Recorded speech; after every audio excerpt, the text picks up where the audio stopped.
The sounds of laughter and clinking glasses, undercut by some kind of buzzing electronic music. A mirror ran down the hallway, a thin strip cutting us off below the shoulders. I looked like a disembodied ghoul, pale skin marked with red blotches from the cold, eyes teary from the wind, dark hair staticky from my hat. I tried to bend my mouth into a smile. I'd redone my makeup before leaving work, adding extra eyeliner and lipstick, but I worried it only made me look false and weird. We strode towards the music. A marquee sign with pressed-in letters greeted us at the open doorway. "Ursula's book release. Welcome, bitches." Beyond was a wall of people.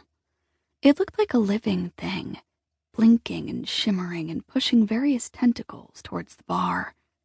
My stomach plummeted. I'd never been afraid of crowds before. In fact, I'd always thrown myself in. At dance parties, sweaty basement shows, art galleries so packed that you knew someone was going to knock over a sculpture. But now, I was afraid. More than that, on the verge of a panic attack. Yikes, Pete considered. I can literally feel my social anxiety rising. The words made me smile. Me too.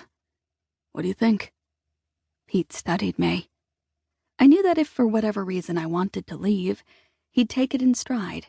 He'd probably offer an alternative, a beer or a snack nearby. But I had to do this. True, I hadn't seen Wren since that awful day. Her birthday, nearly a year ago now.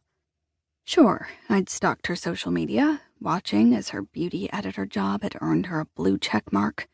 I'd seen her style change, her dark bangs go blunt instead of choppy, her growing proclivity for designer jackets. I couldn't comprehend seeing her in person. It'd be like confronting a ghost who'd come back to life. "Let's make for the bar." I said it grimly, and Pete laughed. "Here we go." We plunged into the crowd. Pete slithered up to the bar, leaving me a few steps behind. It was sweltering and loud. Guests shout-talking to be heard over the music, slurping drinks like it was 2 a.m. instead of early evening. I glanced surreptitiously around. My breath caught in my throat as I saw the back of her sleek, dark bob. But she turned and... no, it wasn't her. I forced myself to take a deep breath. Maybe she wouldn't come. Maybe she was out of town or something. Wouldn't that be hilarious? All that panic for nothing? "Jesus," Pete returned with 2 beers. "These cost $12 each. I thought that was the whole point of book parties, free booze." "Thanks. I'll Venmo you."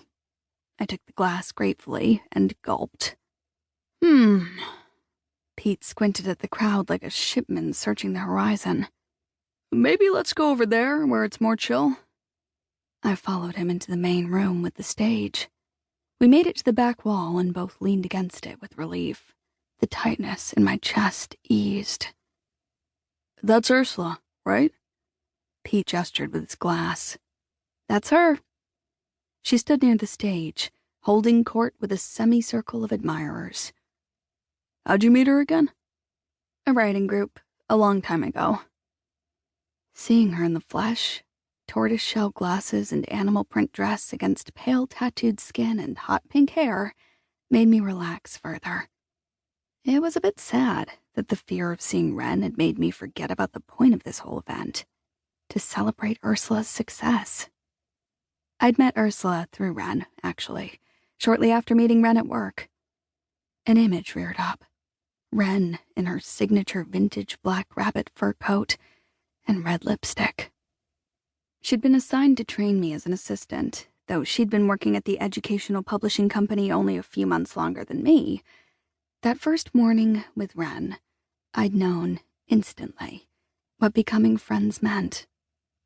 Secret dance parties in abandoned warehouses, madcap dates ending with kisses in forlorn alleys, boozy brunches laughing over the night before. It was as clear as if someone had whispered it into my ear. Wren was a ticket into the life I'd envisioned in my fantasies. staring out of the window of Mom's broken-down hatchback as we raced over gray plains to get far away from her.